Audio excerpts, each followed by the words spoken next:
Hello you guys, welcome and welcome back to my channel. My name is Charity. If it's your first time here, you're watching BookedonCharity.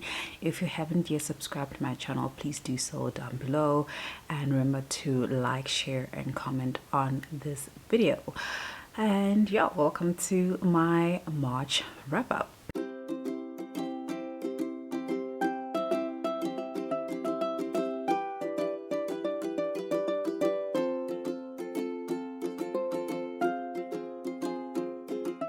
So in March, I read a total of 5 books.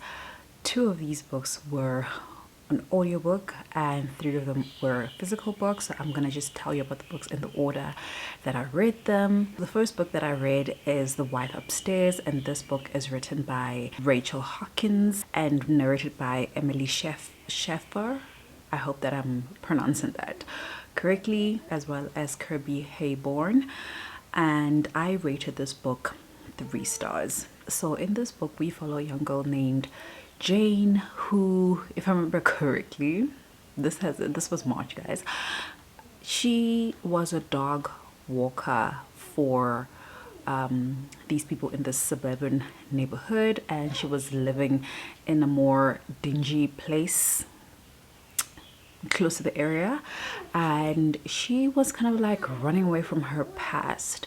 One day, while she's walking the neighbors' dogs, all the people's dogs, she meets this guy who kind of almost bumps into her coming out of this very fancy house in his very fancy car, and they get to talking, and he kind of likes her, but she also she likes him because, you know, he is good looking and whatever, but she also kind of wants to use him to get money because she's broke and all that. Fast forward, they end up kind of being together and staying together and even getting engaged. And once she gets engaged to this guy and starts living in the house, she starts noticing certain things, start hearing sounds in the house, until, you know, from the title, obviously she figures out there's another person in this house, and it is actually the wife of this guy who everybody thought had died. So the story unfolds like that. It's a mystery more than it is a thriller, but I had a good time with it. I gave it 3 stars, and it was an easy and quick listen. The next book I listened to is Dial E For Aunties, and this is by Jessica Suntanto, and it was narrated by Risa May. So this one was quite like a really fun book to listen to.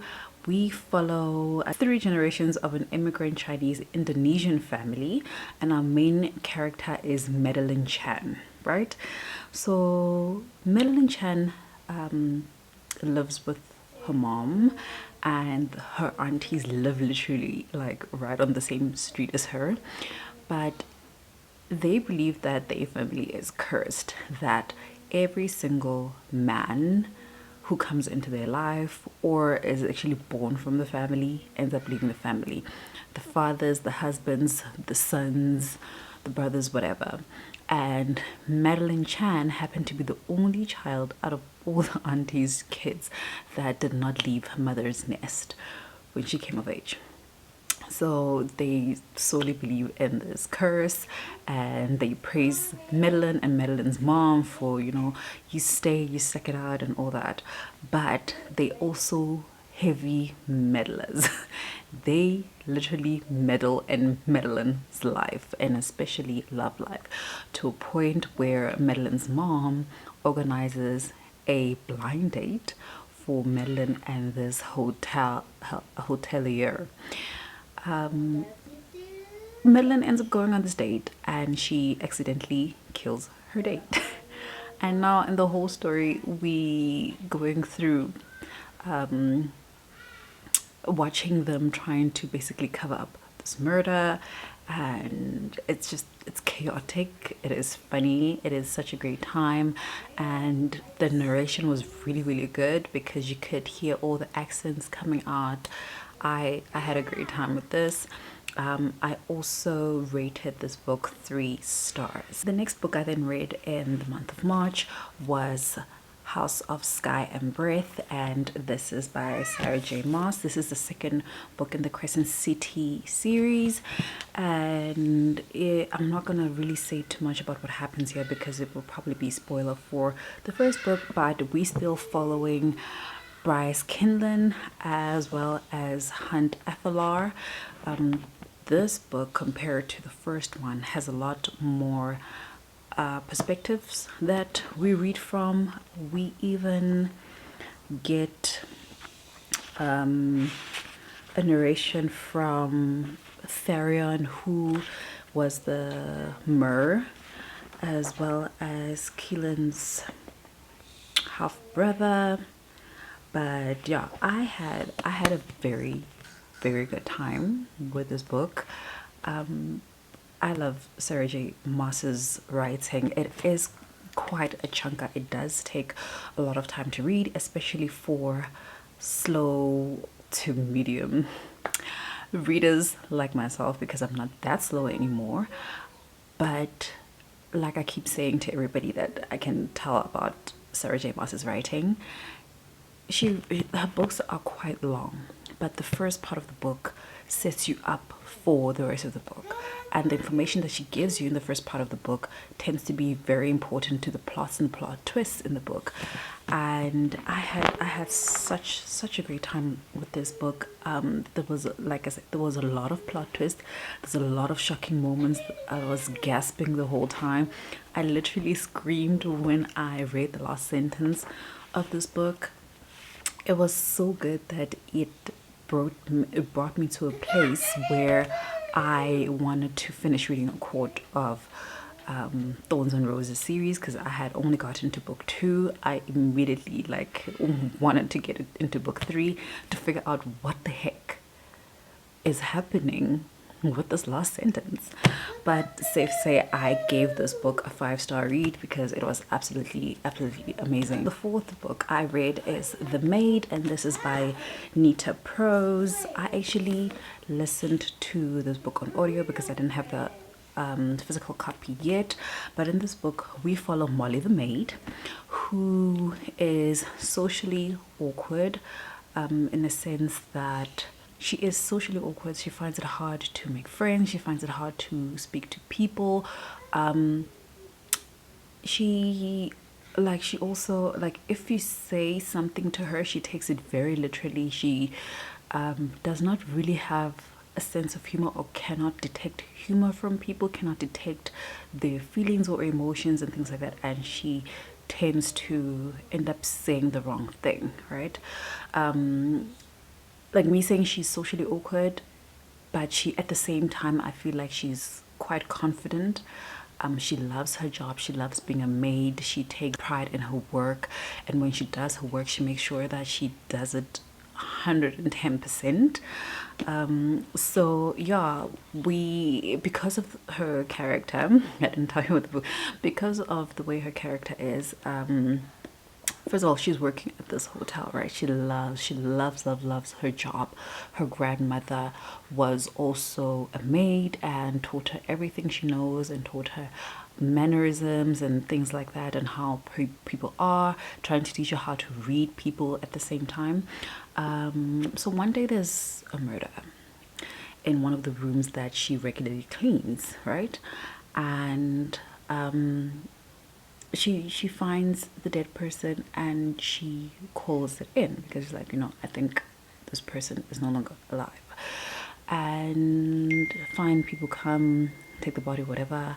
And then she has these people that work in the hospital that know the kind of person she is, and starts to take advantage of that. She finds people doing weird things in one of the hotel rooms, and she's just like, what are you guys doing? You guys are making such a mess. How could the next person, come here and find this hotel room a mess? You need to clean it up. This is not how you clean up.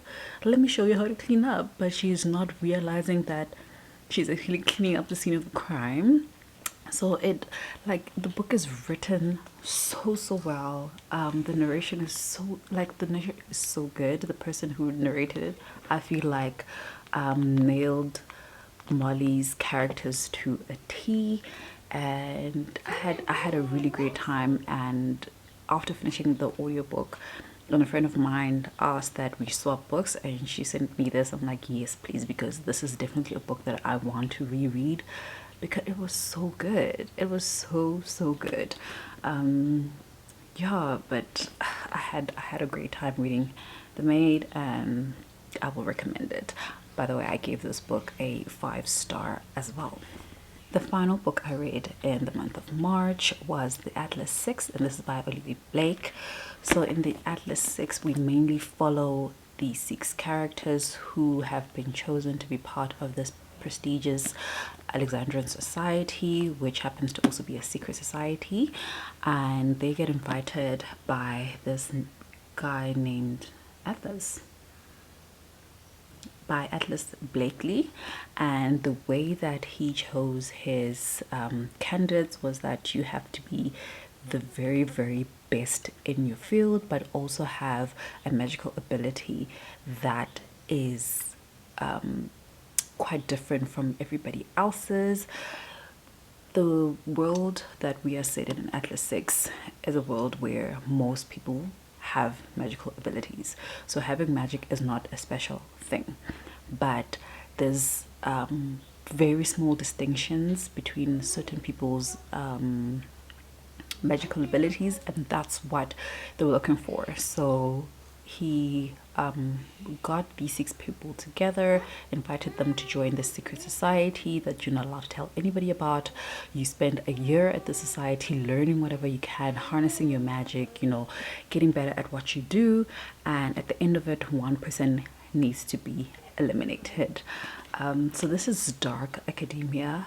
It the magic system was very intricate, but also easy enough to understand, because I feel like the book is mostly character based rather than plot based. Obviously there is a plot, but we spend a lot of time getting to know the characters. We are following more than 6 perspectives. So the first 6 obviously being the candidates and Atlas Blakely, as well as somebody else in the end. But every one of these characters are represented by a different narrator, which I kind of liked and I didn't like at the same time because I ended up having favorite narrators, and when certain narrators came about, I was like, oh, it's hard to like swap between the different people, but it also makes it easy enough for you to know who is currently telling the story. The book was really good. The plot twist was really good. I did not expect for the book to go where it was going, and because of that I got really excited for the second book that's coming out, I believe in the later part of the year. And yeah, I had a really great time with this book. I also gave this one a 5 stars, so I guess March was quite a good reading month. This is my wrap up for March, including the 2 audiobooks that I mentioned earlier.